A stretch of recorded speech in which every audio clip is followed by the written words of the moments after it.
Halo, selamat malam pemirsa. Beberapa waktu yang lalu kita sempat dikejutkan, dibuat was-was dengan adanya informasi bahwa pajak pertambahan nilai naik jadi 12%. Pemerintah akhirnya memutuskan tetap melakukan itu, menaikkan PPN 12% dengan amanat undang-undang, tetapi dengan pembatasan hanya barang mewah saja. Dan lantas bagaimana dengan dampak yang dirasakan dari dunia bisnis, kemudian juga daya beli masyarakat? Kami akan hadirkan dialognya dalam Indonesia Business Forum bersama saya Sira Safira dan juga para narasumber yang sudah hadir pada malam hari ini. Sudah bergabung bersama kami Mas Deriansyah Azhari yang merupakan pengusaha, influencer dan juga tim ekonomi syariah Prabowo. Paket lengkap sekali ya. Luar biasa. Selamat malam Mas Deriansyah. Ya, malam Mbak. Terima kasih atas undangannya. Ya. Siap. Selanjutnya sudah hadir juga bersama kami Profesor Telisa Aulia Valianti, Guru Besar Fakultas Ekonomi dan Bisnis Universitas Indonesia. Selamat malam Prof. Silakan. Selamat malam. Iya baik, selamat malam. Terima kasih. Kemudian sudah bergabung juga bersama kami Ibu Maslin Nababan, pedagang pasar Tanah Abang. Kita akan dengarkan nanti ya. Bagaimana? Selamat malam Ibu. Selamat malam Mbak. Baik, kita juga akan mendengarkan testimoni dari karyawan swasta yang sudah hadir bersama kami dan juga kami menghubungi dari para anggota DPR melalui Zoom. Kami undang nanti ada Bapak Saleh Daulay, Ketua Komisi 7 DPR RI, kemudian juga Fatih, anggota Komisi 11 DPR RI. Akan bergabung bersama kami melalui daring. Sebelum kami hadirkan dialognya, kita saksikan dulu informasi ini untuk Anda. Beberapa waktu yang lalu media sosial juga sangat ramai dengan perbincangan mengenai pajak pertambahan nilai yang naik jadi 12%. Ini juga mengundang tanya, reaksi, banyak sekali reaksi-reaksi mengatakan bahwa mereka tidak setuju. Walaupun akhirnya pemerintah menerapkan dengan kondisi selektif yaitu dengan barang mewah saja. Kita akan tanyakan langsung kepada salah satu pedagang di Pasar Tanah Abang, Ibu Maslin. Saat ini Ibu itu usahanya di Tanah Abang apa Bu? Bisa diceritain? Oke, saya mewakili kawan-kawan pedagang di Tanah Abang, sekalipun sebenarnya bisnis saya, dagang saya bukan hanya di Tanah Abang, termasuk di ITC Mangga 2, di Senen Jaya, MTC Tanah Abang ya. Tapi supaya enak komunikasinya, saya mewakili Tanah Abang ya. Dari teman-teman pusat grosir yang lain, saya coba untuk berbicara, menyampaikan keadaan sekarang ya Mbak ya. Ini mungkin yang kesekian kali saya diundang untuk di acara yang sama ya, selalu mewakili Tanah Abang. Efek dari PPN masuk akan ditambah itu Mbak ya. Buat kami sekarang ini kan situasi dagang itu berdarah-darah ya. Daya beli rendah itu kami rasakan banget loh di Tanah Abang. Ibu Maslin itu jualannya apa? Saya jualan fashion. Kalau di Tanah Abang itu 90% itu fashion Mbak. Yeah. Ya 90% itu fashion di Tanah Abang. Nah kalau fashion ini kan sebenarnya bukan barang kebutuhan. Jadi kalau ada isu-isu yang memberatkan masyarakat itu berdampak banget sama kami. Beda loh, kami ini bukan menjual 9 barang bahan pokok ya. Jadi fashion ini bukan kebutuhan tapi keinginan. Jadi kalau ada sasaran kami tentu semua golongan atas, menengah dan bawah. Nah jadi kalau ada isu-isu pajak, masyarakat itu mereka tuh nggak tahu ya, dibilang tuh barang mewah, yang tahu pajak aja. Nah ketika ada beban-beban yang ditambahkan ke masyarakat, nah kami merasakan nih gairah untuk belanja itu udah langsung drop ya. Dia mereka hanya taunya pajak naik nih, pajak naik. Aduh gimana nih? Nah kita sendiri pun sesama pedagang resah. Karena gini ya Mbak, selama ini pajak nggak dinaikkan aja sejak COVID, itu kami udah berdarah-darah. Ya, padahal katanya Tanah Abang adalah selalu dibangga-banggakan pusat pasar terbesar se-Asia Tenggara. Tapi Mbak coba datang ke Tanah Abang. Siapa yang datang ke sana? Sepi gitu. Sepi luar biasa. Dampak dari COVID, dampak dari online, dampak juga dari kebijakan-kebijakan yang kami rasakan ya. Itu nggak ada kok yang meringankan kami pedagang Tanah Abang. Penurunannya berapa persen Bu Maslin? Penurunannya ya 75%. Wow. Toko-toko kalau kalian ya mbak-mbak ini ya, adik-adik semua datang nih ke Tanah Abang. Yang sepi itu ya 75% sepi. Artinya begini, ketika pemasukan minim sedikit sekali, kemudian harus mengeluarkan kos untuk membayar biaya gedung sewa, Oh iya Mbak, sekarang ya banyak dari kami pedagang ini menutup tokonya, kita nggak nutup bisnisnya ya, tapi kami mengurangi jumlah toko kami. Ya, karena memang kami diperhadapkan harus bayar servis cas. Kemudian kita harus bayar gaji karyawan. Nah mau belanja sekarang nggak berani. Iya. Iya kan, mau belanja gimana kan kita jual fashion. Belum lagi kita diberatkan lagi oleh keadaan yang memang kita merasakan, kita belum bicara pajak aja ya Mbak ya. Itu udah sakit kita selama ini. Udah sakit, nah tambah isu ini lagi. Padahal kita dengan pemerintahan yang baru sebenarnya kami ini berharap kebijakan apa nih yang dilakukan pemerintahan baru ini. Nunggu-nunggu loh, di awal pemerintahan malah PPN. So sorry to say ya kalau dibilang aku tadi juga udah dengar ya yang katanya hanya untuk barang mewah. Ya. Kategori barang mewah aja nggak jelas. Ya kan, itu ya kategori barang. Dan kami ya pedagang yang di bawah ya, kami merasakan gini loh, ya jangan sebut-sebut barang mewah. Karena kecurigaan kami selama ini, awalnya aja lo bilang barang mewah, lama-lama ngembet kemana-mana. Baik, Ya. ada kekhawatiran di situ ya Ibu Yes, Masrin ya, kita tangkap. khawatir. Baik, kita juga bergabung bersama kami melalui Zoom, ada Bapak Saleh Daulay, Ketua Komisi 7 DPR RI. Pak Saleh, begini, tadi kita sudah sama-sama mendengarkan bagaimana keresahan dari pedagang di Pasar Tanah Abang. Kemudian kalau dari dunia usaha, industri, kira-kira dampaknya akan seperti apa Pak Saleh? Ya, pertama begini, kita harus lihat dulu posisi pemerintah ya, bahwa memang pemerintah sekarang ini Pak Prabowo Presiden sudah mengatakan akan mengimplementasikan naiknya PPN dari 11% menjadi 12%. Sebetulnya apa yang dilakukan oleh Pak Prabowo ini, saya lihat semangatnya bukan untuk membebani masyarakat, tetapi adalah untuk melaksanakan undang-undang. Nah, sebab di dalam undang-undang sebelum beliau jadi presiden itu kan sudah ada ketentuan terkait dengan adanya proyeksi kenaikan PPN itu dari 11% jadi 12%. Nah, sebagai pemerintah, tentu Pak Prabowo itu harus melaksanakan undang-undang karena beliau diikat oleh sumpah untuk melaksanakan seluruh undang-undang sesuai dengan ketentuan peraturan yang ada. Nah, dalam konteks inilah maka ada muncul tentu protes dari masyarakat ya, karena dianggap ini akan membebani masyarakat, dan itu tentu protes-protes yang telah disampaikan oleh masyarakat itu sudah didengar oleh Presiden dan seluruh jajaran kementerian dan menteri-menteri yang terkait yang ada di kabinet. Lalu kemarin itu dicoba dicarikan solusi bagaimana caranya supaya ini tidak memberatkan. Lalu muncullah opsi, yaitu kita akan tetap menaikkan PPN itu menjadi 12%, tetapi kenaikan itu tidak menyasar seluruh barang dan produk yang dipasarkan di masyarakat. Tetapi yang disasar itu adalah barang-barang mewah saja.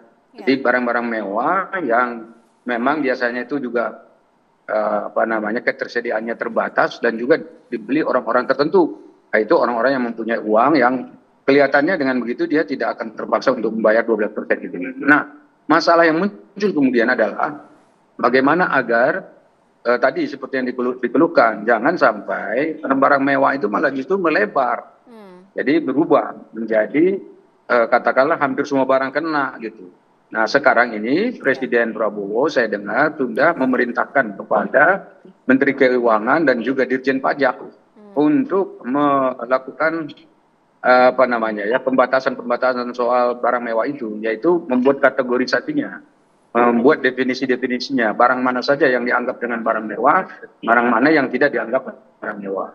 Karena memang ini tidak mudah ya. Sebagai contoh, misalnya katanya kan ada mobil mewah, ada mobil tidak mewah. Nah, sekarang mana di antara mobil-mobil yang mewah itu yang dikatakan mewah, mana yang tidak mewah gitu. Nah, sebab ada juga mobil sejuta umat kan, kalau pernah kita dengar istilah itu, yaitu dipakai oleh banyak orang. Nah, itu kan tidak bisa dikategorikan sebagai mobil mewah sebetulnya. Sebab apa? Sebab kita tidak tahu peruntukan mobil itu digunakan untuk apa. Tapi sebagian besar diantaranya mobil-mobil itu malah justru dipakai untuk Grab ya, untuk cari makan. Jadi kalau mobil-mobil seperti itu tentu tidak bisa dikategorikan sebagai mobil mewah, dan ini mestinya tidak termasuk dari yang dikatakan kena untuk pajak 12%. Tetapi ada juga mobil-mobil kecil seperti sedan yang harganya sebetulnya juga tidak terlalu mahal ya kalau dari sisi harga kalau dibandingkan ya. dengan mobil yang sudah ada, tetapi mobil tersebut dianggap mewah gitu. Nah, sekarang bagaimana menentukan itu mewah atau tidak mewahnya? Ini yang harus dibuat definisinya lebih akurat, lebih tepat. Jangan sekali lagi membebankan para pedagang dan masyarakat kita. Sebab kalau pajak PPN 12% ini diterapkan kepada seluruh barang, semakin banyak barang yang dikenain pajak 12%, maka semakin mahal harga di tengah masyarakat kita. Karena itu tentu ini akan mengurangi daya beli masyarakat. Nah, kalau daya beli masyarakat itu berkurang, maka tentu perekonomian kita juga akan terganggu. Karena perputaran uang di masyarakat itu akan terganggu, kemudian tentu akan berimplikasi luas pada capaian peningkatan ekonomi kita. Apalagi Presiden Prabowo sudah mengatakan bahwa kita sedang berburu untuk mencapai kenaikan ekonomi kita di 8%. Nah, ini jangan sampai ini terganggu, dan saya kira ini yang juga perlu kita awasi bersama, kita kasih masukan bersama kepada pemerintah dalam hal ini agar pelaksanaan kenaikan PPN 12% ini tidak mengganggu aktivitas kehidupan sosial ekonomi kita di tengah masyarakat. Ya, Pak Saleh tadi sempat menyebutkan bahwa ini jangan sampai membebani masyarakat, kemudian daya beli masyarakat juga jangan sampai menurun, karena agar ekonomi juga pergerakannya, pertumbuhannya jauh lebih cepat lagi. Nah, tadi dari Ibu Maslin ini mengatakan bahwa saat ini daya beli masyarakat sudah sangat minim dan mereka khawatir kalau misalnya PPN 12% ini yang tadinya hanya secara spesifik untuk barang mewah saja, tapi nanti melebar kemana-mana. Ada tidak jaminannya mungkin kalau misalnya dari DPR sendiri agar tidak ke arah situ juga daya beli masyarakat ini bisa tetap tumbuh begitu? Jadi begini, kalau soal tadi menurunnya daya beli masyarakat itu kan faktornya tidak satu ya, artinya bukan hanya faktor kenaikan PPN 12%, tetapi bisa juga ini disebabkan faktor-faktor lain. Ya, misalkan barang-barang impor dari luar negeri yang ilegal kan juga banyak yang masuk ke Indonesia dan harganya kan jauh lebih murah misalnya seperti itu. Akhirnya orang bisa jadi beli ke situ. Itu salah satu contoh aja ya.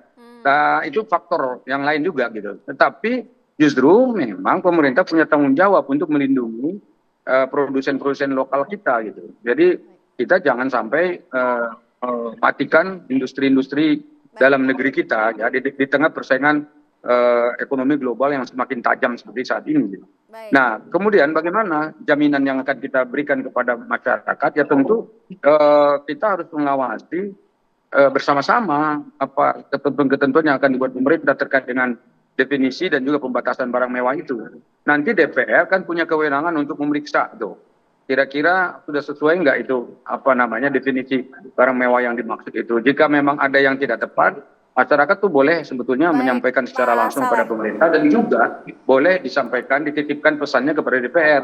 Nanti DPR dalam rapat-rapat yang ada di Senayan itu akan mempertanyakan ini. Bagaimana akan dititipkan pesannya ke DPR ya, Pak Saleh ya. Itu tidak melebar atau tidak salah sasaran, sehingga kita tetap bisa melindungi produsen dan konsumen di Indonesia, sehingga tidak membayar pajak yang tidak semestinya mereka bayarkan gitu. Baik, usai jeda pemirsa kita juga akan masih mendengarkan dari para pengusaha juga yang bagaimana sih suara mereka, keresahan mereka terhadap adanya PPN yang naik jadi 12%. Kami segera kembali, usai jeda.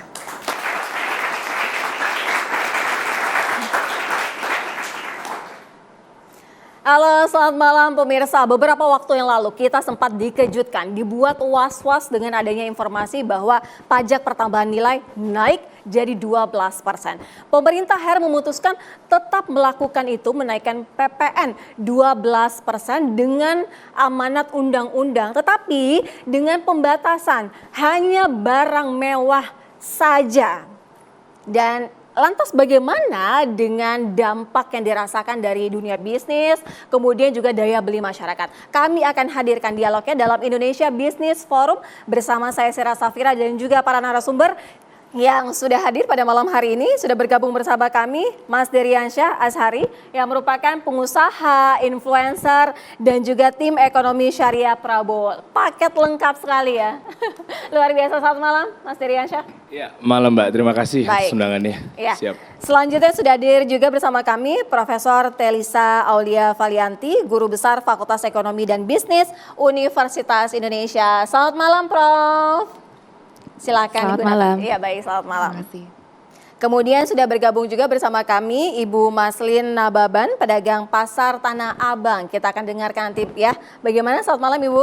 Selamat malam Mbak. Baik, kita juga akan mendengarkan testimoni dari karyawan swasta yang sudah hadir bersama kami dan juga kami menghubungi dari para anggota DPR melalui Zoom. Kami undang nanti ada Bapak Saleh Daulay, Ketua Komisi 7 DPR RI, kemudian juga Fatih, anggota Komisi 11 DPR RI. Akan bergabung bersama kami melalui daring. Sebelum kami hadirkan dialognya, kita saksikan dulu informasi ini untuk Anda. Beberapa waktu yang lalu, media sosial juga sangat ramai dengan perbincangan mengenai pajak pertambahan nilai yang naik jadi 12%. Ini juga mengundang tanya, reaksi, banyak sekali reaksi-reaksi mengatakan bahwa mereka tidak setuju. Walaupun akhirnya pemerintah menerapkan dengan kondisi selektif, yaitu dengan barang mewah saja. Kita akan tanyakan langsung kepada salah satu pedagang di Pasar Tanah Abang, Ibu Maslin. Saat ini Ibu itu usahanya di Tanah Abang apa Bu? Bisa diceritain?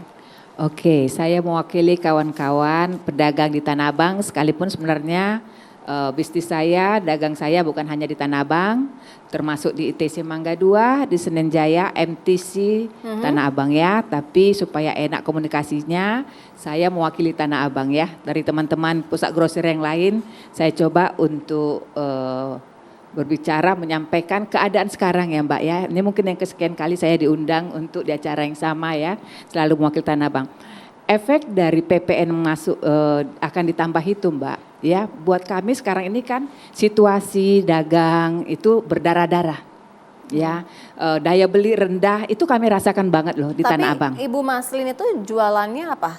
Saya jualan fashion. Kalau di Tanah Abang itu 90% itu fashion Mbak. Yeah. Ya 90% itu fashion di Tanah Abang. Nah kalau fashion ini kan sebenarnya bukan barang kebutuhan. Jadi kalau ada isu-isu yang memberatkan masyarakat itu berdampak banget sama kami. Beda loh, kami ini bukan menjual 9 barang bahan pokok ya. Jadi fashion ini bukan kebutuhan tapi keinginan. Jadi kalau ada sasaran kami tentu semua golongan atas, menengah dan bawah. Nah jadi kalau ada isu-isu pajak, masyarakat itu mereka tuh nggak tahu ya, dibilang tuh barang mewah, yang tahu pajak aja. Nah ketika ada beban-beban yang ditambahkan ke masyarakat, nah kami merasakan nih gairah untuk belanja itu udah langsung drop ya. Dia mereka hanya taunya pajak naik nih, pajak naik. Aduh gimana nih? Nah kita sendiri pun sesama pedagang resah. Karena gini ya Mbak, selama ini pajak nggak dinaikkan aja sejak COVID, itu kami udah berdarah-darah. Ya, padahal katanya Tanah Abang adalah selalu dibangga-banggakan pusat pasar terbesar se-Asia Tenggara. Tapi Mbak coba datang ke Tanah Abang. Siapa yang datang ke sana? Sepi gitu. Sepi luar biasa. Dampak dari COVID, dampak dari online, dampak juga dari kebijakan-kebijakan yang kami rasakan ya. Itu nggak ada kok yang meringankan kami pedagang Tanah Abang. Penurunannya berapa persen Bu Maslin? Penurunannya ya 75%. Wow. Toko-toko kalau kalian ya mbak-mbak ini ya adik-adik semua datang nih ke Tanah Abang. Yang sepi itu ya 75% sepi. Artinya begini, ketika pemasukan minim sedikit sekali, kemudian harus mengeluarkan kos untuk membayar biaya gedung sewa?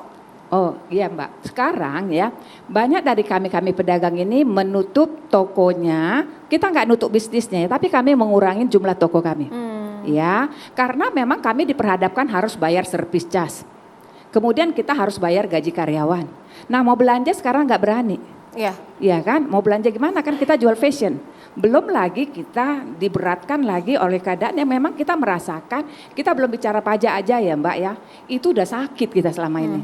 Udah sakit, nah tambah isu ini lagi. Padahal kita dengan pemerintahan yang baru sebenarnya kami ini berharap kebijakan apa nih yang dilakukan pemerintahan baru ini. Nunggu-nunggu loh, di awal pemerintahan malah PPN. So sorry to say ya kalau dibilang aku tadi juga udah dengar ya yang katanya hanya untuk barang mewah. Ya. Kategori barang mewah aja nggak jelas. Ya kan, itu ya kategori barang. Dan kami ya pedagang yang di bawah ya, kami merasakan gini loh ya, jangan sebut-sebut barang mewah. Karena kecurigaan kami selama ini, awalnya aja lo bilang barang mewah, lama-lama ngembet kemana-mana. Baik, ya. ada kekhawatiran di situ ya Ibu Yes, Masrin ya, kita tangkap. khawatir. Baik, kita juga bergabung bersama kami melalui Zoom, ada Bapak Saleh Daulay, Ketua Komisi 7 DPR RI. Pak Saleh, begini, tadi kita sudah sama-sama mendengarkan bagaimana keresahan dari pedagang di Pasar Tanah Abang. Kemudian kalau dari dunia usaha, industri, kira-kira dampaknya akan seperti apa Pak Saleh?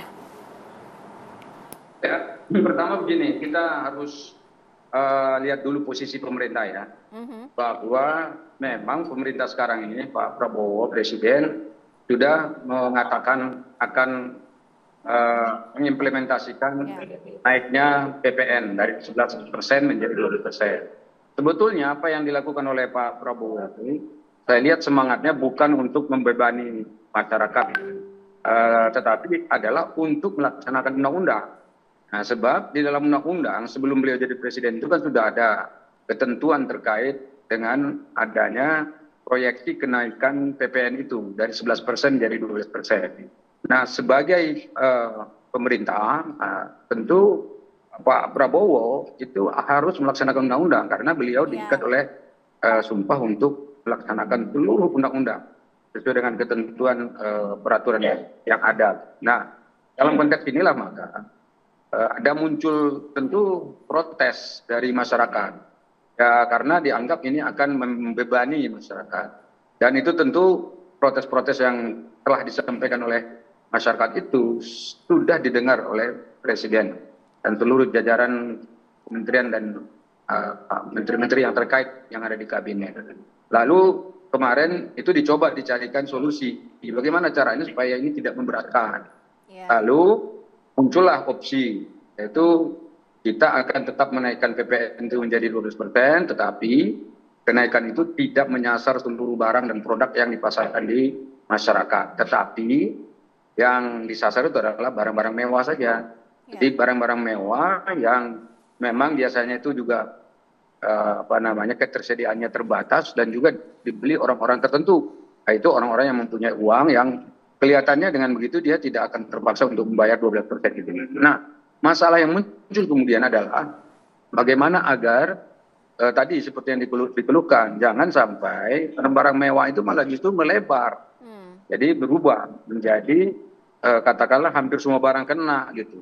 Nah, sekarang ini Presiden Prabowo saya dengar sudah memerintahkan kepada Menteri Keuangan dan juga Dirjen Pajak untuk melakukan pembatasan soal barang mewah itu, yaitu membuat kategorisasinya, membuat definisinya, barang mana saja yang dianggap dengan barang mewah, barang mana yang tidak dianggap barang mewah.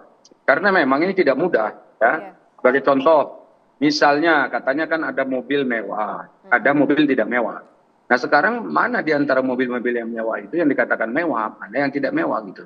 Nah, sebab ada juga mobil sejuta umat kan, kalau pernah kita dengar istilah itu, yaitu dipakai oleh banyak orang. Nah, itu kan tidak bisa dikategorikan sebagai mobil mewah sebetulnya. Sebab apa? Sebab kita tidak tahu peruntukan mobil itu digunakan untuk apa. Tapi sebagian besar diantaranya mobil-mobil itu malah justru dipakai untuk Grab, ya, untuk cari makan. Jadi kalau mobil-mobil seperti itu tentu tidak bisa dikategorikan sebagai mobil mewah, dan ini mestinya tidak termasuk dari yang dikatakan kena untuk pajak 12%. Tetapi ada juga mobil-mobil kecil seperti sedan yang harganya sebetulnya juga tidak terlalu mahal ya kalau dari sisi harga kalau dibandingkan ya dengan mobil yang sudah ada. Tetapi mobil tersebut dianggap mewah gitu. Nah, sekarang bagaimana menentukan itu mewah atau tidak mewahnya? Ini yang harus dibuat definisinya lebih akurat, lebih tepat. Jangan sekali lagi membebankan para pedagang dan masyarakat kita. Sebab kalau pajak PPN 12% ini diterapkan kepada seluruh barang, semakin banyak barang yang dikenain pajak 12%, maka semakin mahal harga di tengah masyarakat kita. Karena itu tentu ini akan mengurangi daya beli masyarakat. Nah, kalau daya beli masyarakat itu berkurang, maka tentu perekonomian kita juga akan terganggu. Karena perputaran uang di masyarakat itu akan terganggu, kemudian tentu akan berimplikasi luas pada capaian peningkatan ekonomi kita. Apalagi Presiden Prabowo sudah mengatakan bahwa kita sedang berburu untuk mencapai kenaikan ekonomi kita di 8%. Nah, ini jangan sampai ini terganggu, dan saya kira ini yang juga perlu kita awasi bersama, kita kasih masukan bersama kepada pemerintah dalam hal ini agar Ya. pelaksanaan kenaikan PPN 12% ini tidak mengganggu aktivitas kehidupan sosial ekonomi kita di tengah masyarakat. Ya, Pak Saleh tadi sempat menyebutkan bahwa ini jangan sampai membebani masyarakat, kemudian daya beli masyarakat juga jangan sampai menurun, karena agar ekonomi juga pergerakannya, pertumbuhannya jauh lebih cepat lagi. Nah, tadi dari Ibu Maslin ini mengatakan bahwa saat ini daya beli masyarakat sudah sangat minim dan mereka khawatir kalau misalnya PPN 12% ini yang tadinya hanya secara spesifik untuk barang mewah saja, tapi nanti melebar kemana-mana. Ada tidak jaminannya mungkin kalau misalnya dari DPR sendiri agar tidak ke arah situ juga daya beli masyarakat ini bisa tetap tumbuh begitu?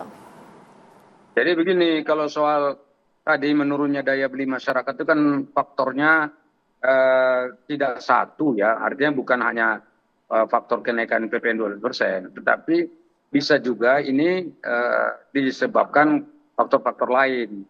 Ya, misalkan barang-barang impor dari luar negeri yang ilegal kan juga banyak yang masuk ke Indonesia dan harganya kan jauh lebih murah misalnya seperti itu. Akhirnya orang bisa jadi beli ke situ. Itu salah satu contoh aja ya. Nah, itu faktor yang lain juga gitu. Tetapi justru memang pemerintah punya tanggung jawab untuk melindungi produsen-produsen lokal kita gitu. Jadi kita jangan sampai matikan industri-industri dalam negeri kita ya di tengah persaingan ekonomi global yang semakin tajam seperti saat ini. Gitu. Nah, kemudian bagaimana jaminan yang akan kita berikan kepada masyarakat? Ya tentu kita harus mengawasi bersama-sama apa ketentuan-ketentuan yang akan dibuat pemerintah terkait dengan definisi dan juga pembatasan barang mewah itu. Nanti DPR kan punya kewenangan untuk memeriksa tuh. Kira-kira sudah sesuai nggak itu definisi barang mewah yang dimaksud itu? Jika memang ada yang tidak tepat, masyarakat tuh boleh sebetulnya menyampaikan secara langsung pada pemerintah dan juga boleh disampaikan, dititipkan pesannya kepada DPR. Nanti DPR dalam rapat-rapat yang ada di Senayan itu akan mempertanyakan ini. Bagaimana akan dititipkan pesannya ke DPR ya, Pak Saleh ya. Itu tidak menampung ya. Atau tidak salah sasaran sehingga kita tetap bisa melindungi produsen dan konsumen di Indonesia sehingga tidak membayar pajak yang tidak semestinya mereka bayarkan gitu. Baik, usai jeda pemirsa kita juga akan masih mendengarkan dari para pengusaha juga yang bagaimana sih suara mereka, keresahan mereka terhadap adanya PPN yang naik jadi 12%.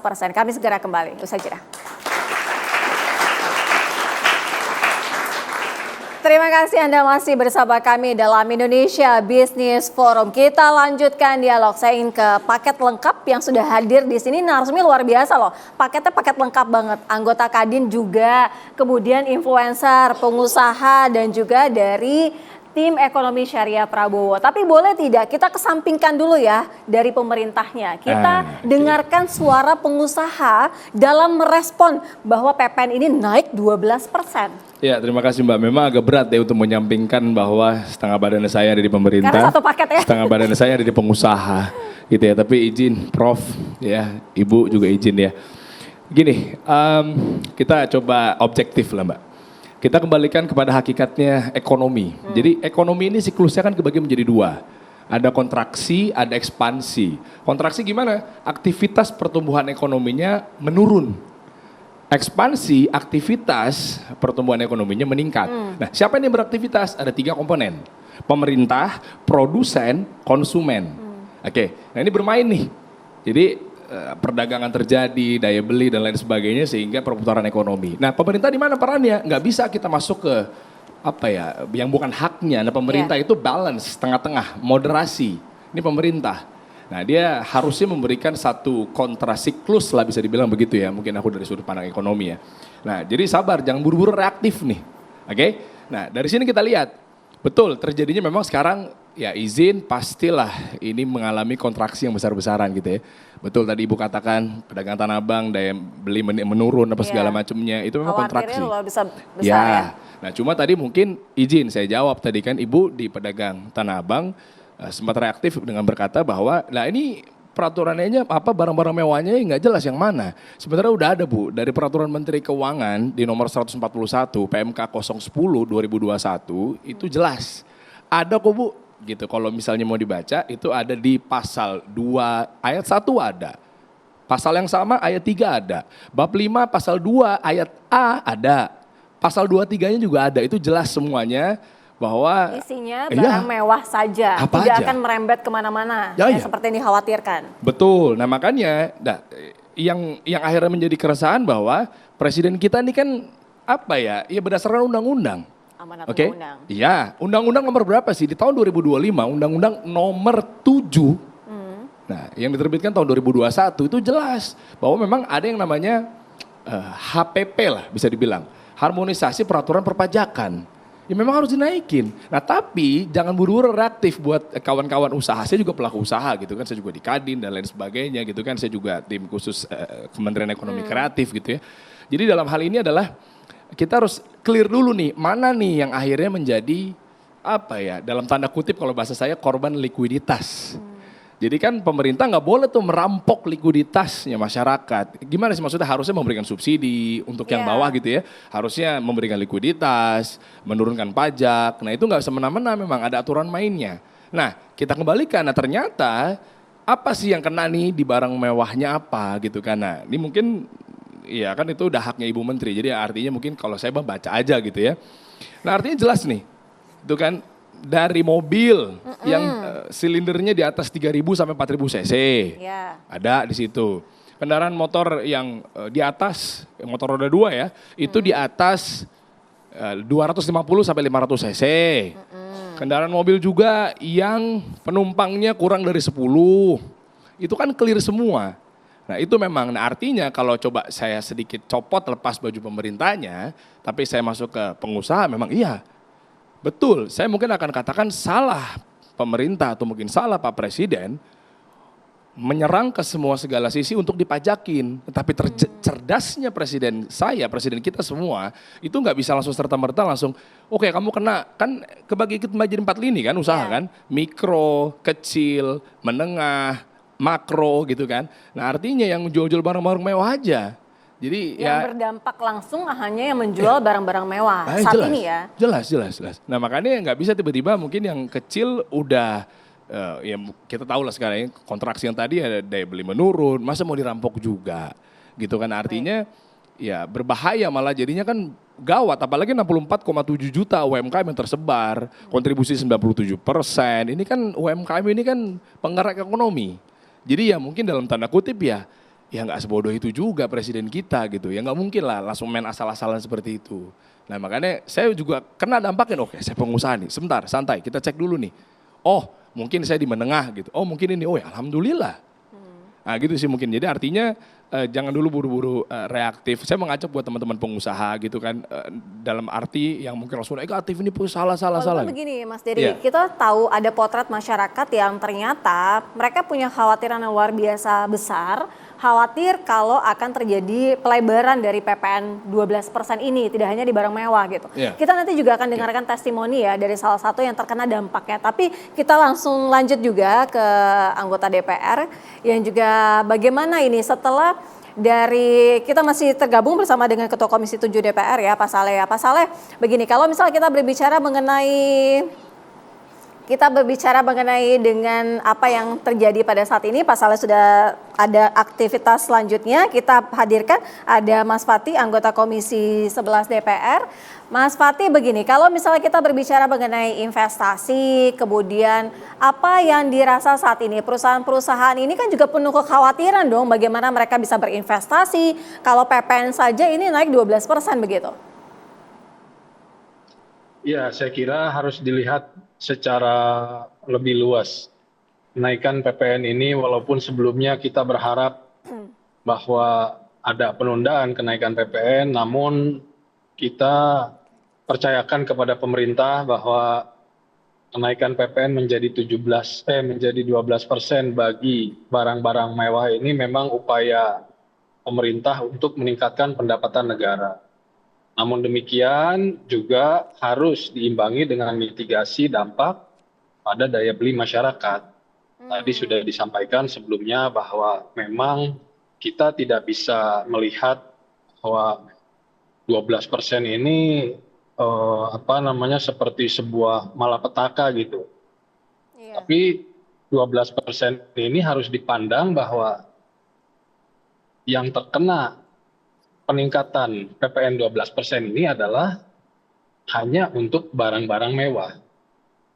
Barang-barang yang tentu tidak berdampak langsung kepada komoditas UMKM seperti itu.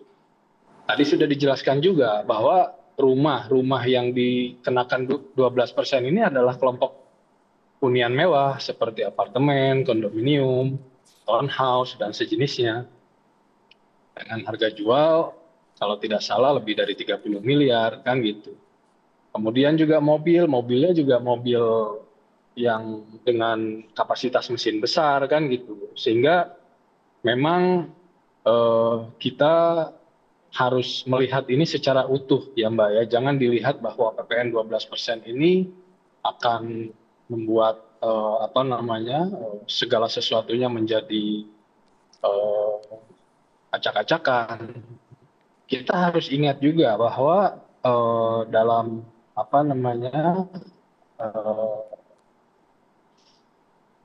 kemarin ini disampaikan ada peningkatan upah minimum, ada kenaikan 6,5%. Kemudian tunjangan GUSN pun akan dinaikkan, sehingga ada hal-hal lain, tidak hanya peningkatan PPN bagi barang-barang mewah dari 11 ke 12%. Ada hal-hal yang juga diberikan oleh pemerintah untuk meningkatkan daya beli dan kesejahteraan masyarakat. Gitu. Saya pikir untuk golongan barang-barang mewah ini memang seharusnya kalaupun terjadi peningkatan dari komponen pajak, yang harus dipajakin ini memang orang-orang yang memang mampu dari golongan kategori masyarakat menengah ke atas. Dan yang sekarang sedang diumumkan walaupun belum dilaksanakan gitu ya, namun sudah diputuskan adalah kenaikan PPN 12% bagi barang-barang dengan kategori PPNBM, barang-barang kategori mewah gitu. Jadi tolong dilihat juga secara utuh itu. Baik, kita juga nanti akan mendengarkan bagaimana sebenarnya dampak terhadap perekonomian Indonesia. Kami akan dengarkan nanti dari Profesor Telisa. Kami akan segera kembali usai jeda. Kalau dibilang setuju sebenarnya ya kurang setuju ya, karena ini kemarin juga maksudnya kenaikannya tuh 12% itu kan nggak setara juga dengan kenaikan gaji UMR-nya kan 6,5% ya. Dan walaupun misalnya dikenain ke barang mewah juga, itu nanti kan akan berpengaruh ke barang-barang lain ya, walaupun mungkin secara tidak langsung dan kenaikannya juga mungkin nggak signifikan. Menurut saya sah-sah aja sih, soalnya kan sasarannya juga tepat untuk barang-barang mewah. Kebanyakan produk mewah itu dari produk luar negeri. Otomatis kalau misal ada pajak kayak gini, mungkin orang-orang akan beralih ke produk dalam negeri. Walaupun dari Bapak Presiden bilang kalau PPN 12% hanya dikenakan untuk barang-barang mewah, tapi kami sebagai masyarakat tidak tahu apa saja klasifikasi yang masuk dalam barang mewah tersebut. Takutnya kan itu kenaikan itu berdampak pada barang-barang yang berkaitan dengan kehidupan kami sebagai pekerja swasta, sebagai masyarakat. Itu perlu disosialisasikan aja Mas, apa aja barang mewah tersebut, ataukah motor atau apa gitu Mas. Kita sudah sama-sama dengarkan bagaimana dengan kekhawatiran masyarakat secara luas. Kita juga nanti akan mendengarkan dari Prof. Telisa, tapi kita dengarkan juga dari karyawan swasta yang sudah merasakan dampaknya. PPN 12% ini memang untuk barang mewah, tetapi ternyata ada dampak yang dirasakan dari karyawan swasta ya. Mbak Dinda mungkin bisa diceritakan apa sebenarnya yang terjadi, dampak apa yang Mbak Dinda rasakan? Ya, sebelumnya dampak yang saya rasakan untuk saat ini sih di bagian untuk pembiayaan kos. Saya kan biasanya rumah saya di Tambun. Jadi dalam sistem kerja ini saya ngekos di daerah CBD yang kebetulan untuk harga paling murahnya sih 500. Cuman karena dampak PPN ini naik jadinya 600 sekian. Dan itu sangat berdampak sekali sih. Jadi alasan ibu kos itu ketika menaikkan biaya kos dengan alasan bilang katanya PPN 12% naik gitu? Sempat dibilang seperti itu, namun karena berpengaruh kayak listrik, air dan sebagainya itu disampaikan. Artinya baru naik biaya kos itu berapa hari yang lalu? Sekitaran 3-4 hari yang lalu disampaikan. dengan kondisi seperti ini artinya beban hidup jauh lebih bertambah lagi? Sangat berpengaruh dan itu sangat banyak pengeluaran. Lebih banyak lagi. Merasa sangat-sangat khawatir tidak? Sangat mengkhawatirkan. Sangat mengkhawatirkan. Baik, kita langsung ke Prof. Telisa. Prof, apa yang bisa dicermati? Ini kan dampaknya juga ternyata walaupun sudah disampaikan oleh pemerintah PPN 12% ini hanya spesifik untuk barang mewah saja. Tetapi kita sama-sama sudah mendengarkan bahwa ini juga ada kejadian di mana biaya hidup juga meningkat dengan alasan bahwa PPN 12%. Ya, jadi kalau kita bicara teori ekonomi, ada yang disebut sebagai expectation. Nah, itu kita harus kontrol ekspektasi masyarakat. Dalam pembentukan harga itu ada pembentukan ekspektasi, di mana ekspektasi itu didapatkan dari berita-berita.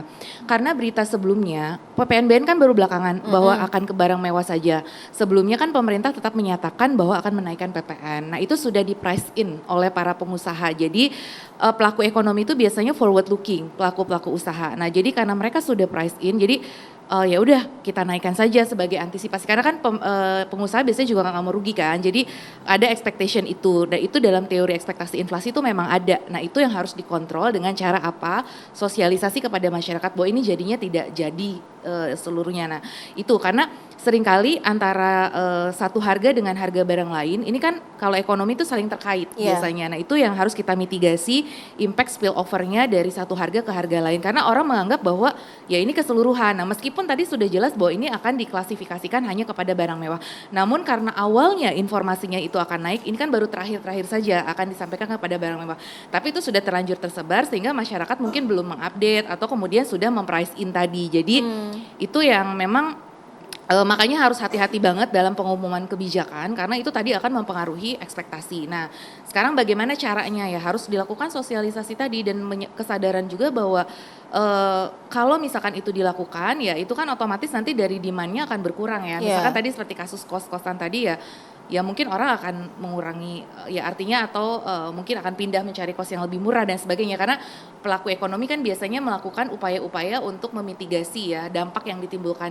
ini. Nah, itu kan nanti pemilik kos-kosannya jadi kosong misalkan kalau dia menaikkan harga. Jadi kan harus melihat juga demand dari masyarakatnya itu, kemampuan masyarakat seperti apa, seperti itu. Jadi artinya bahwa memang ini harus kita mitigasi dampak information channel tadi. Jadi information channel itu ya mungkin dengan influencer-influencer dan berita-berita dari media. Tugas media juga untuk mensosialisasikan bahwa ini hanya sebetulnya selected, dan tadi makanya definisi dari barang mewah itu betul-betul menjadi sangat penting ya. Meskipun tadi Pak Dery sudah menyatakan benar sudah ada di aturannya, cuma masyarakat kan kita kan kadang lebih percaya TikTok daripada mau membuka undang-undang, repot-repot gitu lihat PDF JDID atau apa yang bukan JDIH tuh yang hukum online atau apa, cari regulasinya gitu di itu ya. Itu kadang mungkin butuh waktu, harus buka lagi PDF-nya. Nah, kadang di TikTok ada mungkin itu yang lebih dipercaya, mungkin itu malah kurang tepat gitu misalkan. Nah, sehingga makanya tadi harus ada sosialisasi dari pemerintah sebetulnya kategori barang mewah, sehingga para pengusaha pun tidak semuanya ya menjadi lebih selected seperti itu sih. Prof, Jadi, kalau untuk dampak terhadap ekonomi kita, kemudian daya beli juga seperti apa? Iya, itu udah jelas ya, efek dari ini lebih moderate pastinya dibandingkan dengan PPN semuanya, karena kan sudah ada kajian-kajian kalau PPN. Nah, kalau PPNBM itu memang lebih selected. Efek multiplier yang negatif yang ditimbulkannya itu akan lebih indirect, karena kan kalau barang mewah tadi menyangkut properti mewah, mobil mewah itu yang basket di masyarakatnya itu kecil, sehingga di local productionnya pun itu kecil, sehingga nah tapi tetap akan ada efek, cuma efeknya lebih moderat. Misalkan kepada inflasi, komponen barang mewah di dalam keranjang CPI kita atau IHK kita itu lebih kecil dibandingkan dengan komponen barang-barang yang primer untuk masyarakat seperti itu. Jadi otomatis nanti efeknya. Kalau misalkan dengan PPN diperkirakan inflasi bisa naik 0,5 sampai 0,9%. Mungkin dengan PPNBM naiknya hanya 0,1 sampai 0,3%. Jadi lebih moderate gitu. Artinya dan lebih sepadan tidak yang akan diterima oleh pemerintah dalam penerimaan negara juga? Ya, tentu penerimaannya nggak akan sebesar kalau PPN semua dong logikanya. Karena kan tadi lebih selected. Kalau barangnya lebih selected ya pasti ini ya, walaupun dengan rate yang memang lebih besar, tetapi kan itu juga size-nya tidak besar juga. Jadi kalau dengan PPN itu diperkirakan akan naik 70 sampai 80 triliun, ya mungkin ini sepertiganya mungkin ya kalau kita optimis gitu dari PPNBM ini. Tapi kan setidaknya itu membantu. Dan yang lebih penting lagi adalah buat masyarakat ini adalah mungkin in return-nya apa. Jadi dengan kenaikan PPN itu masyarakat mendapatkan perbaikan fasilitas publik apa. Nanti kan ada program-program dengan meningkatnya APBN. Tadi sudah disampaikan ya, misalkan ada tunjangan guru yang naik, kemudian ada program makan bergizi gratis dan lain. Jadi atau fasilitas publik yang lebih membaik. Jadi juga narasinya adalah selain pajaknya itu sendiri, tapi apa benefit dari pajak itu sendiri, bahwa pajak ini untuk kepentingan pembangunan, kemudian nanti in return ini juga untuk perbaikan di masyarakat, administrasi nanti lebih mudah. Dan untuk menengah atas sendiri, ini bukan cuma menengah bawah ya yang perlu dimitigasi.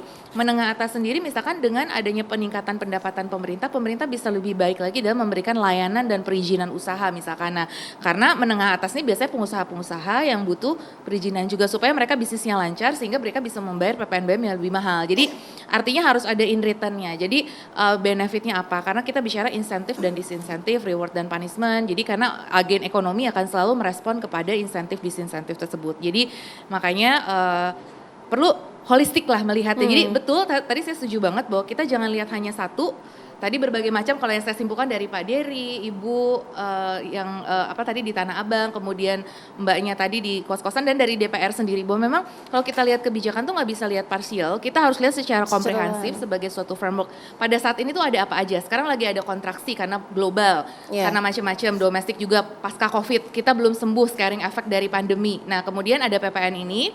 Dan kemudian padahal bukan cuma PPN doang, tadi upah naik gitu. Cuman kan kalau masyarakat tuh pasti ngelihatnya yang paling membebani dulu ya. Kalau yang positif-positif biasanya jarang diungkap. Biasanya kan kita lihat yang negatif dulu, yang terdepan yang akan membebani gitu. Nah memang harus lihatnya secara holistik, yang positifnya apa, negatifnya apa, terus kemudian ini kita mitigasi bersama, multi stakeholdernya seperti apa. Kita juga sangat sedih kalau tadi mendengar data 75% Ibu menyampaikan di lapangan, tapi data IKKB yang dirilis oleh Bank Indonesia kemarin, indeks keyakinan konsumen kita itu meningkat. Setelah 3 bulan turun itu dia melonjak ke 125 dari 102, turun banget dari 121 kalau nggak salah. Tapi penjualan retail juga November diperkirakan naik, indeks penjualan begini, retail. Prof, artinya dengan kondisi saat ini seperti ini, ekonomi Indonesia dengan beban yang seperti ini juga, bagaimana dengan kondisi ini begitu? Apakah akan kebijakan ini sudah sangat tepat begitu?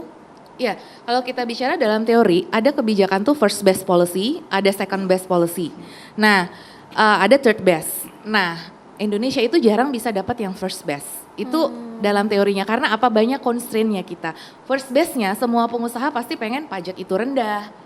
Terus kemudian, tapi on the other hand, kita ada concern APBN kita memang sedang mengalami perlambatan karena yang tadinya ditopang komoditas, harga komoditas sekarang lagi turun. Nah, itu memang pemerintah nggak punya pilihan, apakah utang atau dengan mengandalkan kepada PNBP atau kepada komoditas. Nah, karena kondisinya sekarang nggak banyak pilihannya, kita nggak bisa milih yang first best. Jadi menurut saya ini sudah second best. Jadi setidaknya kita masih dapat yang second bestnya, yaitu PPNBM. Karena first bestnya kita nggak mau nih pajak semua, tapi kan kalau gitu kita nanti nambah utang lagi. Nah, oleh karena itu second best lah yang kita pilih, dan menurut saya pemerintah sudah cukup akomodatif ya, nggak semua PPN, asalkan tadi mitigasinya memang dijalankan. Terus kemudian tadi aspek daya beli ini nanti apa sih untuk ini daya beli masyarakat, kita bikin event lah, karena datengin Taylor Swift misalkan ke Tanah Abang misalkan atau apa, nah itu sulit ya, cuman kita nggak tahu lah, bola kita aja yang itu maju kan kita bisa menang ya, nggak pernah kebayang sama kita. Nah kita harus bikin sesuatu yang inovatif, makanya dibutuhkanlah tim-tim Pak Presiden yang inovatif ya, seperti Pak Dery gitu, bikinlah event-event yang kreatif tadi, karena Indonesia itu ekonominya secara teori masih berbasis kepada bukan ke fundamental kayak investasi gitu-gitu enggak, tapi kepada event. Ada lebaran kita growth-nya tinggi, ada pemilu kita growth-nya tinggi, bansos, jadi kita tuh masih eventonomics banget. Jadi tergantung pada event. Caranya event makanya untuk Tanah Abang, menurut saya Tanah Abangnya sendiri mungkin harus dipugar seperti apa agar ya, karena kan milenial sekarang beda ya belanjanya, nggak kayak dulu aja gitu-gitu aja kan, harus ada perubahan, ada apa kayak di Tanah Abang dibuat seperti apa gitu, terus kemudian di situ ada event-event mendatangkan artis-artis internasional atau nasional lah dulu ya. Nah itu saya rasa sih dan kemudian ada diskon murah atau apa, itulah tugas kita membuat inovasi. Baik, mungkin salah satunya misalnya mendatangkan artis Korea gitu ya, kan ada baju-baju branded Korea di Tanah Abang ya. Oke, kami segera kembali ya, Indonesia Business Forum segera kembali saja.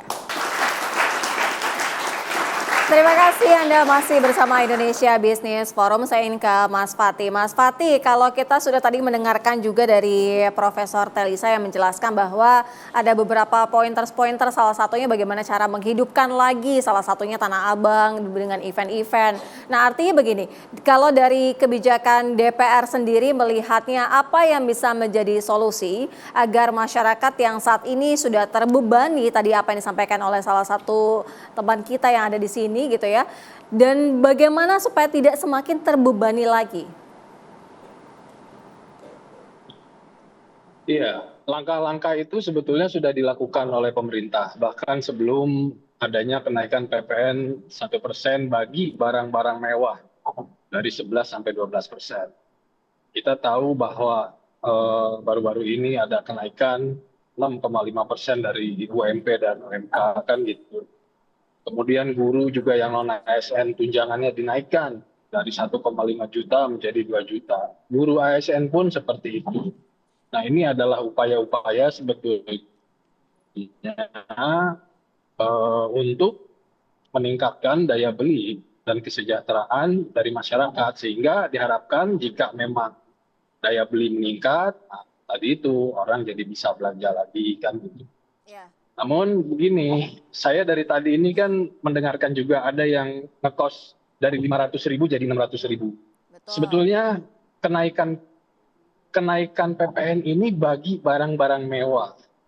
Dan naiknya ini dari 11 menjadi 12%. Kalau kos-kosan dari 500.000 menjadi 600.000, ini sudah jelas kan tidak linear, sangat jauh gitu. Kalaupun ingin diasumsikan bahwa kos-kosan ini adalah terdampak gitu, walaupun tidak harusnya secara langsung ya, dari 500.000 itu harusnya menjadi 505.000 kan, bukan jadi 600.000. Kalau jadi 600.000 jadi 20%. Tapi ini Jadi, memang faktanya harus begitu Mas diingat, Fatih, karena disampaikan bahwa kenaikan sadar dari nggak bahwa biaya kos itu karena PPN 12% ini. Iya. Ya Mbak. Jadi sebagian besar pengeluaran rumah tangga sebetulnya itu tidak terkena dampak langsung kenaikan PPNBM ini. Karena produk-produk yang tidak terdampak ini seperti barang kebutuhan pokok, beras, kedelai, jagung, daging, susu, buah, itu kan tidak menjadi objek kenaikan PPN yang 11 ke 12 ini.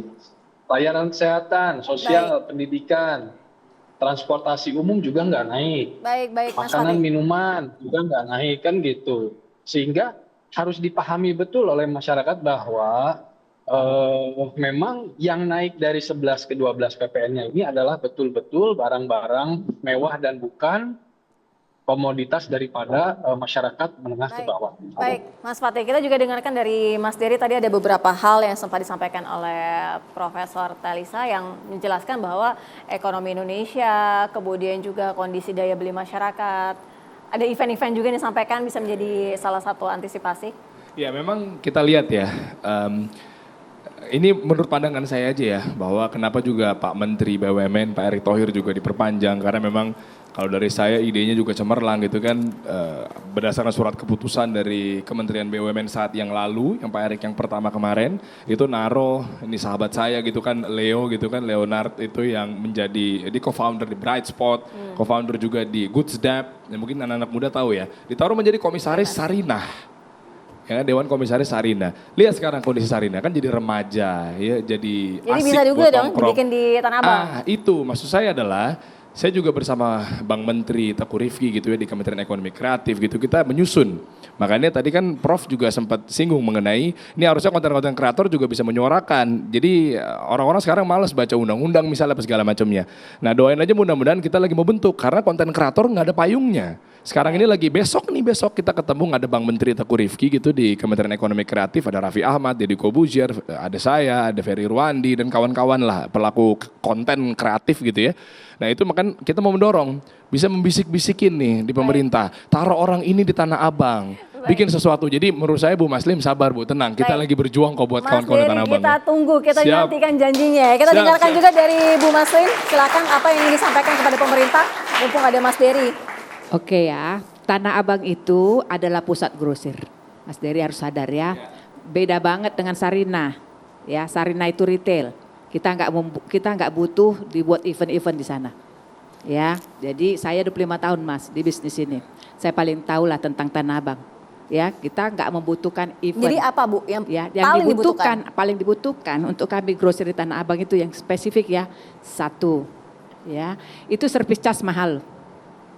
Ya, kemudian kedua, tidak ada keterlibatan pemerintah kebijakannya yang menyentuh kami pasar-pasar grosir. Gak ada sama sekali. Sibuk hanya di tempat-tempat event-event yang populer.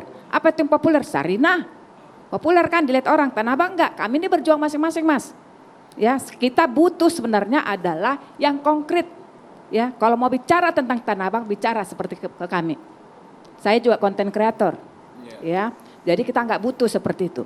Kita mau kebijakan yang konkret. Kenapa saya tolak PPN? Karena auranya ini kita ini lagi sakit.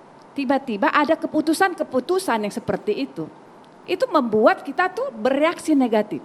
Dipaksa kita baca, orang Tanah Abang mau baca-baca. Ngaca gitu loh, harus dilihat. Ya, jadi datang dong ngobrol sama kami pedagang Tanah Abang. Kami sakit apa nih sekarang? Gak usah wacana-wacana. Ya, no, enggak, ini harus aku bilang. Ini aku udah ketiga kali aku mewakili Tanah Abang. Ya, jadi harus seperti apa sebenarnya? Datang, ayo bicara ke Tanah Abang. Kita nggak butuh konten kreator di sana. Baik, diagendakan ya Mas Dery ya, diagendakan untuk bertemu ya. Prof, sebagai penengah, terakhir apa yang ingin disampaikan sebagai closing statement? Iya, mungkin tadi terkait dengan pendekatan Tanah Abang ya, bahwa memang nggak bisa kita samakan antara retail sama grosir, tapi maksudnya adalah kita memang perlu melakukan terobosan inovasi yang kreatif ya. Mungkin tadi ada proksinya masing-masing, retail ada proksinya, grosir ada proksinya. Terus kemudian yang kedua, ekonomi Indonesia itu kan terdiri dari konsumsi, investasi, government spending, ekspor impor. Tadi saya menyatakan bahwa kita tuh lebih dominan yang dari sisi consumption memang. Investment tuh tetap berpengaruh juga, cuman artinya lebih ke menengah panjang. Yang jangka pendek itu memang event itu tadi yang saya bilang. Jadi memang di dalam jangka pendek kita strateginya apa, di dalam jangka panjang kita strateginya apa. Jadi masalah PPN ini harus kita letakkan dalam kerangka strategi kebijakan. Jadi ya pemerintah punya cita-cita mulia ingin 8%, tapi tadi masyarakat menghadapi banyak kendala-kendala, tadi penurunan daya beli dan yang real ya. Seperti mungkin tadi menurunkan fixed cost yang service charge itu mungkin mahal. Nah, itu mungkin bisa ya kita cari solusinya karena pemilik kios-kios itu juga punya alasan mereka menetapkan service charge. Nah, tapi kan itu tadi mungkin kita bisa sama-sama mencari solusi karena kita berada di perahu yang sama. Jadi lebih sering kita forum-forum seperti ini banyak ngobrol lah ya gitu tadi. ya. Kan nggak harus selalu formal ya Pak Dery ya. Artinya ngobrol-ngobrol di kafe atau di mana kita mencari solusi untuk masyarakat bersama bahwa nanti ketemu deh nexusnya gitu. Baik. Kita nantikan, kita diskusikan lebih lanjut nanti. Terima kasih Prof, terima kasih juga Ibu Maslin, terima kasih Mas Dery, Mas Fatih juga terima kasih.